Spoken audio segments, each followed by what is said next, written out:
The April numbers are out, and this is the first month that we've seen a big jump in inventory month over month since August, September of last year.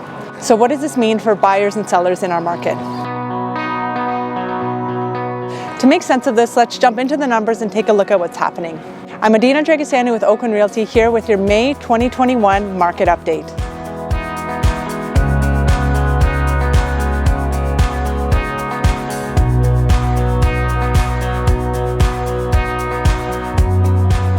April sales were down 14% relative to March, and they were up 343% relative to last year.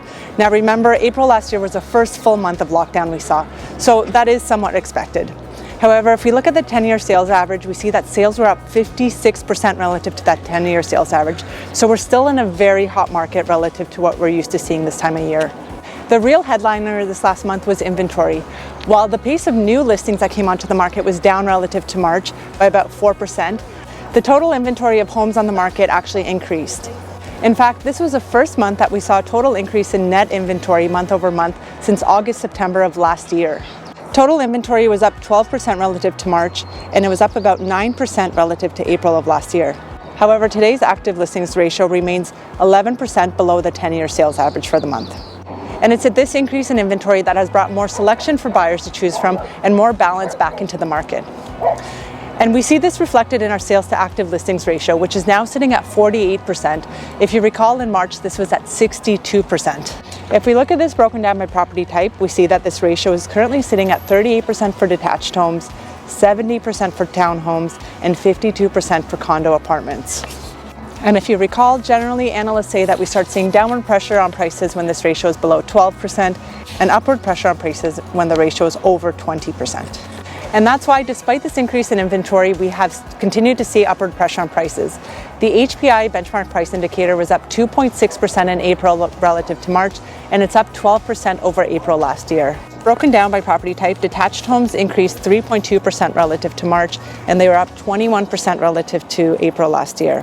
Townhomes are up 3.3% relative to March and up 14% relative to April last year. And condos are up 1.9% relative to March and up 6% relative to April of last year.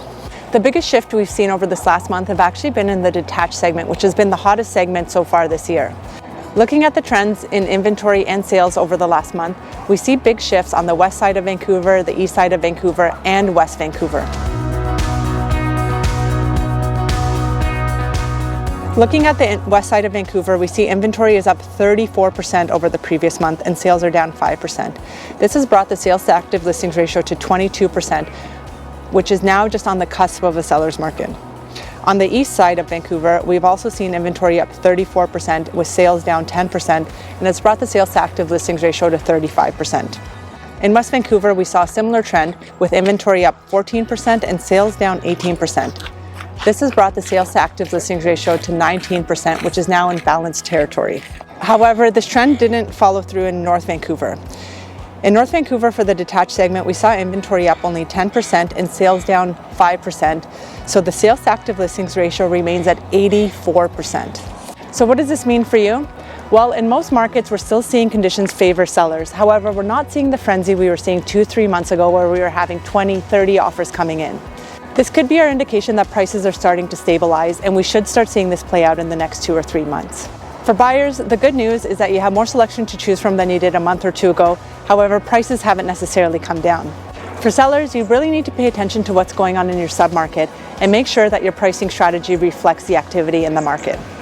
That's it for now. If you're thinking of making a move in the coming months or you have any questions, please be sure to get in touch. And in the meantime, make sure you're following me on Instagram at adina.yvr for more information on the market.